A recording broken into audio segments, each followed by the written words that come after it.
приобрели вот участок здесь на берегу Камы, именно на направлении животноводства под строительство фермы.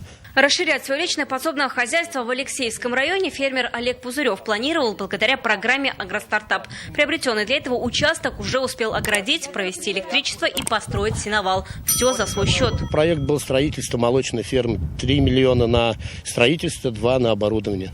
Потому что своими силами мы не в состоянии построить такую большую ферму, чтобы расшириться. Мы надеялись на эту программу. Подали документы, список победителей, в котором фермер тоже был, опубликовали на сайте Минсельхоза Республики еще в апреле. Но уже сентябрь, а денег нет. И таких, как Олег Пузырев, 98 человек.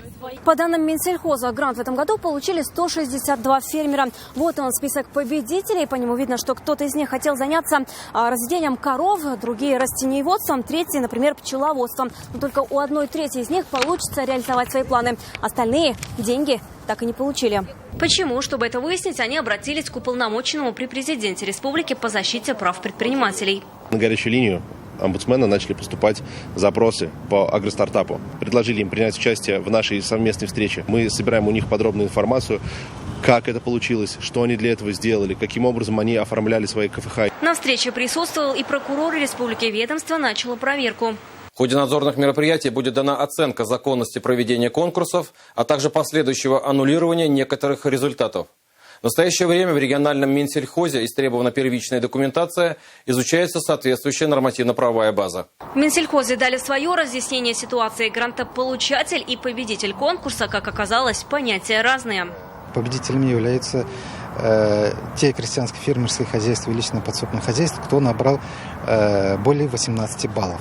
Но грантополучателями являются крестьянско-фермерские хозяйства и личное подсобное хозяйство, которые набрали наибольшее количество баллов с учетом лимитов, которые предусмотрены по этой программе. В этом году на программу «Агростартап» было выделено из федерального и республиканского бюджетов 289 миллионов рублей. Эту сумму и получили 64 фермера. Гранты доходили до 5 миллионов рублей. Остальные 98 человек могли получить деньги при дополнительном финансировании. Так было в прошлом году. На программу были выделены дополнительные средства и в срочном порядке искали желающих получить грант.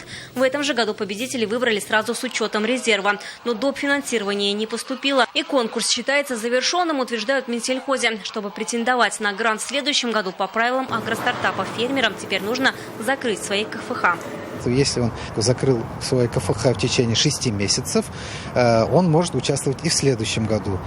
И, соответственно, мы, как государственное бюджетное учреждение, готовы помочь и готовы сопровождать эти крестьянские фермерские хозяйства, личное подсобное хозяйство, подготовить документы, бизнес-планы, финмодели. И мы это все делаем бесплатно. Напомним, 2 сентября президент Рустам Минниханов на коллегии Министерства сельского хозяйства попросил главу федерального ведомства увеличить объем выделяемых средств для развития фермерского движения, в том числе и по программе «Агростартап». Если поддержка будет оказана, а это 295 миллионов рублей из российского бюджета, то деньги смогут получить все победители «Агростартапа». Вероника Гайнудинова, Данил Филатов, ТНВ, Алексеевский район, Казань.